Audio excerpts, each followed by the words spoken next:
మన రాష్ట్రంలో అగ్ర పార్టీల నాయకుల ఆస్తుల వివరాలు చూస్తే చంద్రబాబు నాయుడు గారికి 930 కోట్లు ఉన్నాయంట ఆస్తి. దాంట్లో వాళ్ళు ఏదో ట్రస్ట్లు గిస్టులు పేర్లు పెట్టేసారు, అదేదో ఖర్చు పెడుతున్నారు, ట్యాక్స్ లేకుండా దానికి ప్లాన్ చేసి చూపిస్తున్నారు. కానీ వాళ్ళు ట్రస్టుల పేరు మీద దండుకోవటం తప్ప వాళ్ళు ఖర్చు పెట్టడం అనేది ఎక్కడా కనిపించలే నాకు తెలిసి.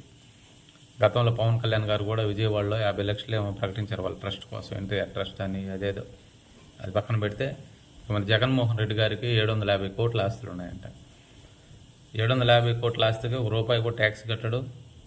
ఎవరికి ఉచితంగా ఆయన గతంలో ప్రతిపక్షంలో ఉన్నప్పుడు కానీ, ఇప్పుడు ప్రతిపక్షంలో ఉన్నప్పుడు కానీ, మొన్న అధికారంలో ఉన్నప్పుడు కానీ ఎవరికి ఉచితంగా ఒక పైసా కూడా ఖర్చు పెట్టిన దాఖలాలు లేవు.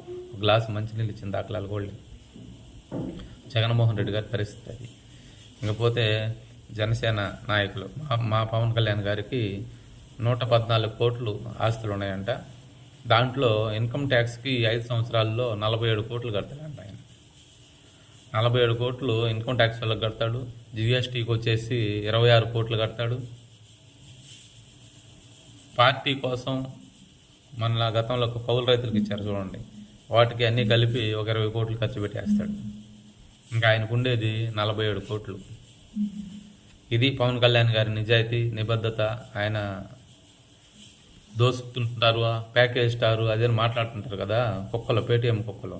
వాళ్ళు తెలుసుకోవాలి ఇది ఫస్ట్.